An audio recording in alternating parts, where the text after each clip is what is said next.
अंदर के जो चक्षु थे उनको साले साहब शकुनु ने जो बंद कर दिया था, कांचरी लगा दी थी, उनसे भी दिखना बंद हो गया था उनको। और मेरे गोविंद शांति दूत बनकर के आने का प्रयास कर रहे हैं। विदुर जी महाराज आ गए, कहा बोले महाराज मैंने हमेशा हस्तिनापुर का नमक खाया है, मेरा जीवन हस्तिनापुर के लिए है, और महाराज मैं तो यही कहूंगा कि आज मेरे गोविंद शांति दूत बनकर के आ रहे हैं। वो जो कह दें आप स्वीकार कर लेना महाराज, इसी में सभी का हित है। अगर आपने विरोध किया तो महाराज ये हस्तिनापुर के हित में नहीं है। धृतराष्ट्र बोले भैया विदुर मैं तो तुम्हारी बात से सहमत हूं, लेकिन मेरा पुत्र ये दुर्योधन मानेगा कि नहीं मानेगा, एक काम करो तुम इस दुर्योधन को जरा समझा दो। अब तो क्या था विदुर जी बोले महाराज नीति यह कहती है कि अगर एक व्यक्ति को त्यागने से पुरुषस्य है यत् कार्याम्रियमाणस्य सर्वथा, बोले महाराज तो आप तो योगियों के भी योगी हैं, देना चाहिए। मेरे एक प्रश्न है और बोले कि महाराज मरने वाले व्यक्ति को क्या करना चाहिए?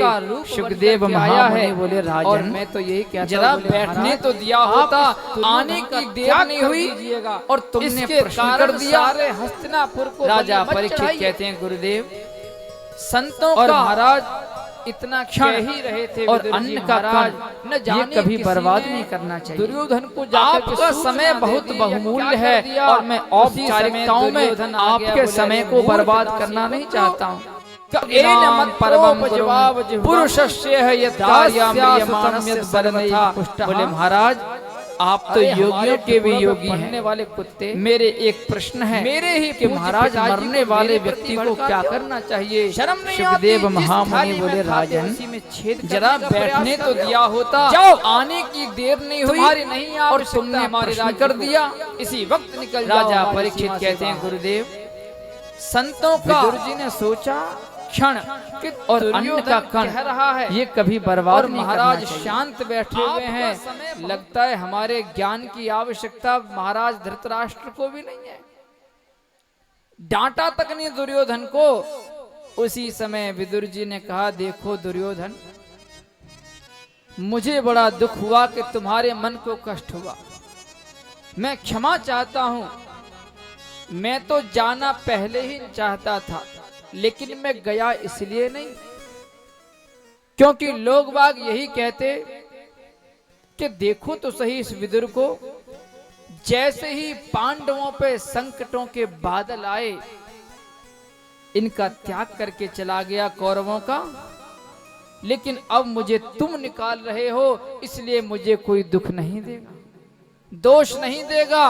और स्वयं धनुर्द्वार निधाय मायाम गतव्यथो या दिरुमान या नहा, अपने अस्त्र शस्त्रों को दरवाजे पर रख करके और विदुर जी कहना चाहते हैं दुर्योधन तुम ये मत सोचना कि तुम्हारा त्याग करके जा रहा हूं तो पांडवों के शिविर में घुस जाऊंगा।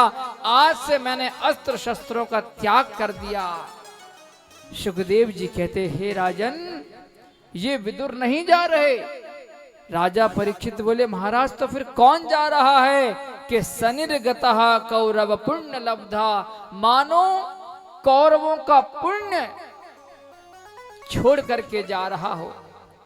देखो धर्म दोनों जगह है, पांडवों के शिविर में है धर्मराज युधिष्ठिर के रूप में, उन्होंने हमेशा अपने धर्म का पालन किया, सम्मान किया। धर्मो रक्षति रक्षितः, जब हम धर्म की रक्षा करेंगे तो धर्म हमारी रक्षा करेगा। बोलो जय श्री कृष्ण। इधर कौरवों के पास में भी धर्म है विदुर के रूप में, लेकिन उन्होंने कभी सम्मान नहीं किया। और प्यारे प्रभु प्रेमियों एक लंका में भी धर्म रहता था। कौन? विभीषण। जब रावण ने विभीषण को लात मारी तो गोस्वामी जी ने क्या लिखा?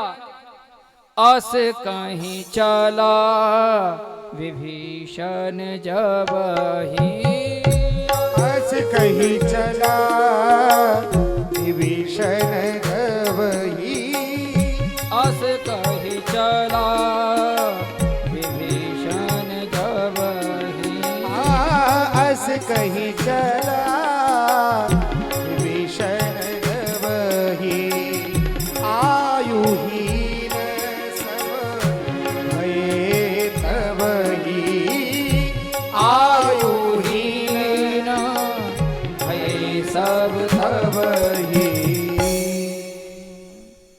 और लंका में जैसे रावण ने विभीषण को लात मार दी तो सारे के सारे लंकावासी आयुहीन हो गए। तो भैया जब आप अपने धर्म का पालन करोगे, रक्षा करोगे तो आपकी रक्षा हो जाएगी। और श्री विदुर जी महाराज कौरवों का त्याग करके चले गए और जाकर के मन में केवल एक ही दुख है कि आज मेरे गोविंद शांति दूत बनकर के आ रहे थे और मैं उनका दर्शन नहीं कर पाऊंगा, यही मन में एक दुख है।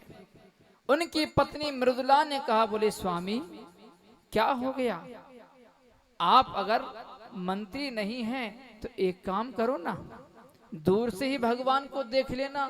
सहस्रशी रेखा पुरुषः सहस्राक्षः सहस्रपात, उनकी तो स्वामी हजारों आंखें हैं, वो तो हमको देख ही लेंगे हजारों आंखों से। बोले हाँ देवी तुम सत्य कहती हो। अब तो क्या था विदुर जी महाराज, अब मंत्री तो है नहीं, दूर खड़े हुए हैं, इधर मेरे गोविंद का रथ आ रहा है। इधर धृतराष्ट्र ने दुर्योधन से कह दिया, देख पुत्र तूने बहुत गलत किया है विदुर काका का अपमान करके, अब एक काम करना, ये द्वारकाधीश कृष्ण जो कह दें उसे स्वीकार कर लेना, विरोध मत करना, बहुत खतरनाक है। कि ठीक है पिताजी आप चिंता ना करो, मैं उस ग्वाले की ऐसी सेवा करूंगा, वो ग्वाला भी याद रखेगा कहीं सम्मान मिला था मेरे को। आज हस्तिनापुर नगरी दुल्हन की तरह सजी हुई है, सजावट लाखों नर नारी पुष्प लेकर के खड़े हुए हैं मेरे कन्हैया के स्वागत में कि आज मेरे कन्हैया शांति दूत बनकर के आ रहे हैं। पितामह भीष्म मेन दरवाजे पर स्वागत करने के लिए आचार्य कुलगुरु द्रोणाचार्य ये सब स्वागत में खड़े हुए हैं द्वारकाधीश के में कि आज शांति दूत बनकर के आ रहे हैं। और धृतराष्ट्र ने खड़े होकर के स्वागत किया। सभा प्रारंभ हुई और विदुर जी महाराज भी बैठे हुए हैं सभा में एक कोने में, क्योंकि अब बोल नहीं सकते अपने विचार, केवल सुन सकते हैं। अब तो क्या था, दुर्योधन ने कहा, हे केशव अभी आपके आने का कारण अज्ञात है, आपके आने का कारण क्या है।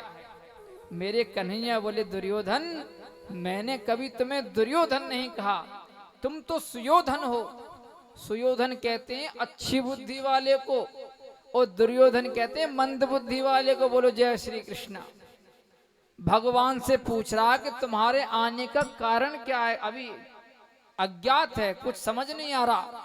भगवान ने कहा, देखो दुर्योधन मैं औपचारिकताओं में ज्यादा विश्वास नहीं करता हूं, मेन मुद्दे पर बात करते हैं। अब ये बताओ कि पांडव तुम्हारे भाई हैं कि नहीं।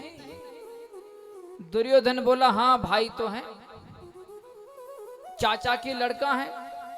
अब ये बताओ कि आधे राज्य के अधिकारी हैं या नहीं।